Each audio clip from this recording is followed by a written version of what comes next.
All right, welcome to your lesson 8.1 lecture. So today we're going to talk about evaluating inverse trigonometric functions. So when we're evaluating inverses, we're just going backwards. So inverses are asking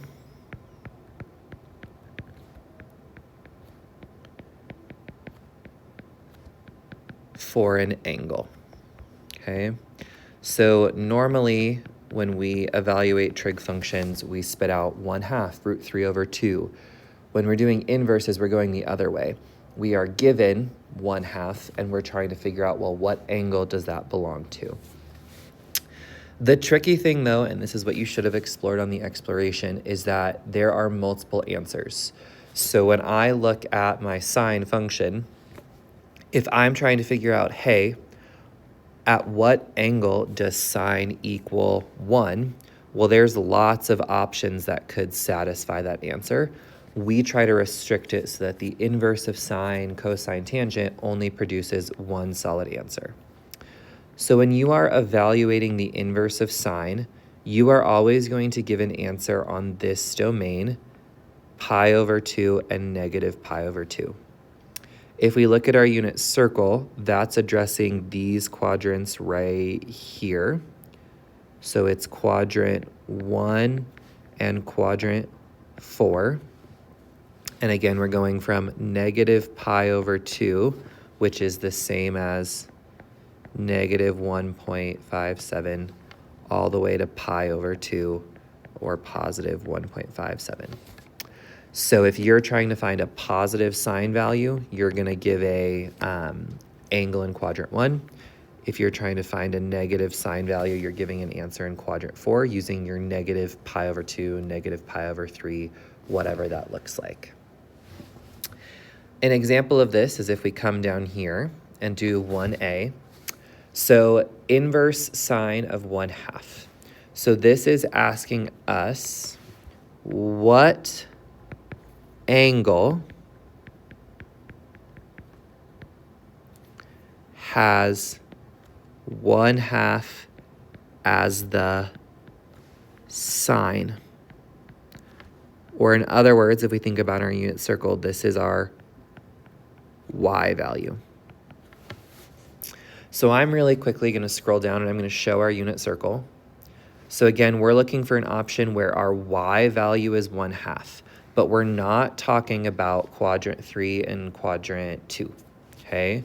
We only want to focus on these two quadrants when evaluating inverse sine. So I notice that I have 1/2 as my y value here, and I have 1/2 as my y value here. The difference being it's positive right here and negative right here.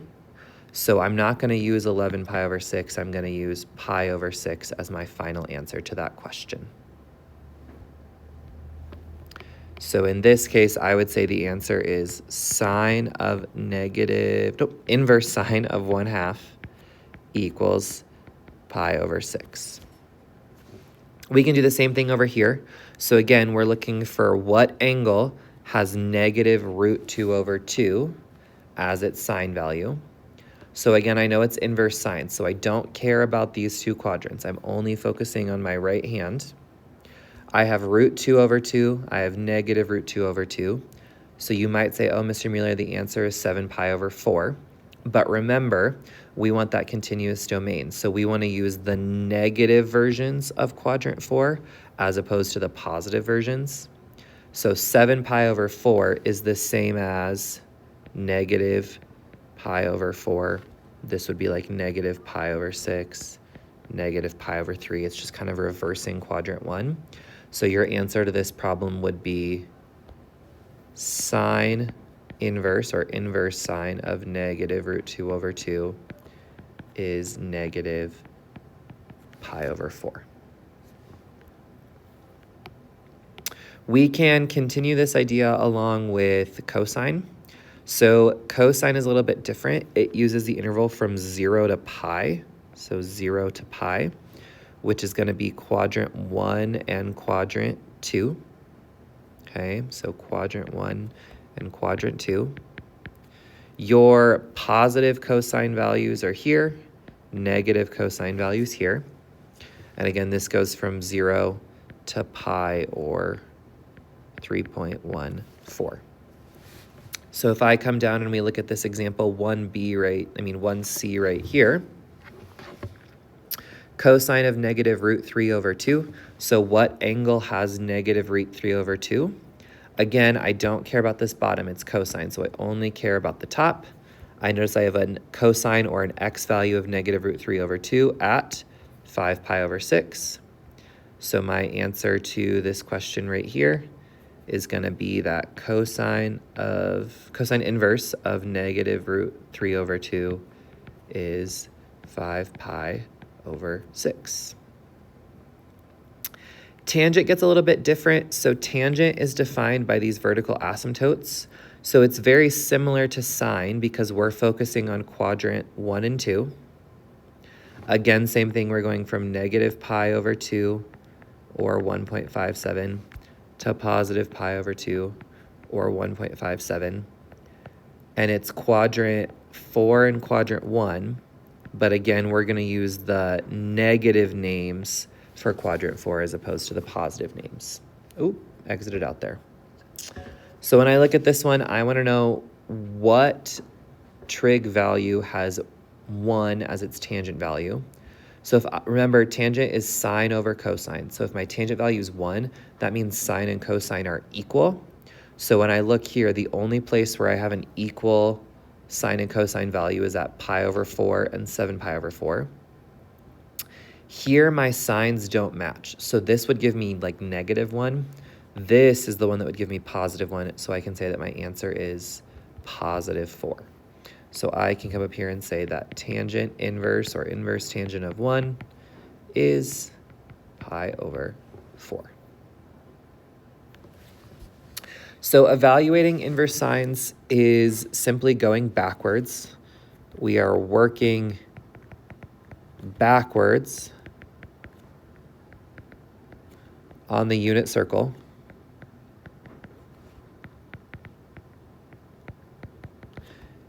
And we are restricting our answer options.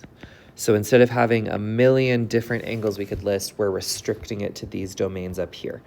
This right here is the first thing that you need to make sure you get down, is knowing, okay, which quadrants, which values are acceptable for inverse sine, inverse cosine, inverse tangent, so on and so forth.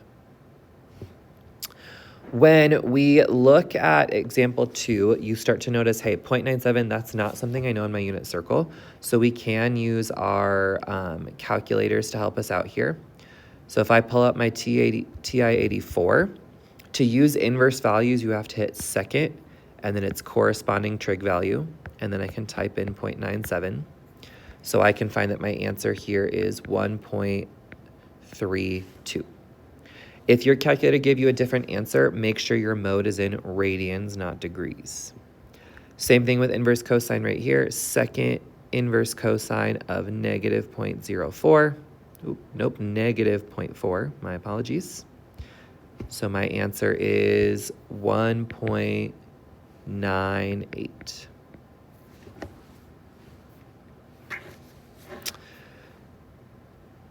As you explore inverses, you'll start to see other examples as well, such as, for example, this one right here.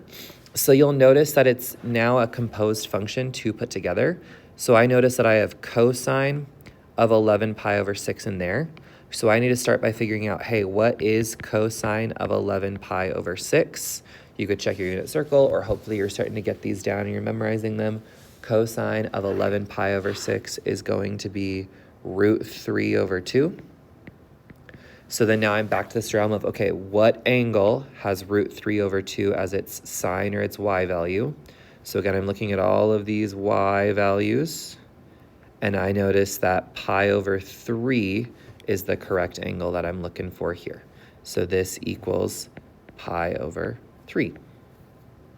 Same thing here. Now, again, we'll start off by noticing, hey, this is not a unit circle value. So you have two approaches. You could always use your calculator, but I would advise against that. I would just use our knowledge of coterminals. So I'm gonna like add 2 pi to negative 11 pi over 4 until I get an angle with on my unit circle. So if I do negative 11 pi over 4, and if I keep adding 2 pi a bunch of times, I find that it's the same as 5 pi over 4. So I want to know what is sine of 5 pi over 4. Again, you should have it memorized, and or you should look at your unit circle, and you'll find that it should be negative root 2 over 2. If I go down and I look at my unit circle and I look at cosine of negative root 2 over 2, again, cosine only looks at the upper two quadrants, and we're looking at those x values right here. So if I look at all of my x values, the angle that has negative root 2 over 2 is 3 pi over 4, which would be my final answer to this problem. The very last examples we're going to look at are these big ones right here. So you'll notice you have this thing right here, arc cosine. So there's two ways that I can write inverses. So inverse sine has another name, that name being arc sine. Cosine inverse has another name, that name being arc cosine. And the same is true of tangent. Tangent has another name being arc tan. So when I look at this problem right here, arc cosine is simply just the same as me saying, hey, what's 5 pi plus 2 times inverse cosine of negative 1? Inverse cosine of negative 1, use your unit circle to help you out. You should end up with 5 pi plus 2 times negative 1. Nope, not negative 1, pi, I apologize. Inverse cosine of negative 1 is pi. And then 5 pi plus 2 pi gives you a final answer of 7 pi. If I come over to option D, now this is just a typo. So this should say negative 4 pi plus 2 times inverse tangent of negative 1. So again, I'm asking myself, what's inverse tangent of negative 1? So anytime my tangent value is 1, we're looking at these angles that share the same value. But again, we don't want to use 7 pi over 4. We want to use its negative name, which is negative pi over 4. So this becomes negative 4 pi plus 2 times negative pi over 4, which means that I get negative 4 pi plus 2 times pi is 2 pi. 2 pi over 4 is the same as just simplifying this down to negative pi over 2. I need to create a common denominator, make this negative 8 pi over 2. And my final answer is negative 9 pi over 2. So what you're going to do at this point is you are going to take some time, I would suggest anywhere from 20 to 30 minutes, to go to Delta Math, and you are going to complete an assignment that has you practice all of these different skills. I strongly recommend you take out your unit circle to help you, ask questions. Really the biggest and trickiest part is just remembering when you're evaluating these sine values, what quadrants are you operating in? And especially when you're looking at sine and tangent, because you have to use the negative names for those quadrant 4 angles as opposed to the normal positive ones that we are used to.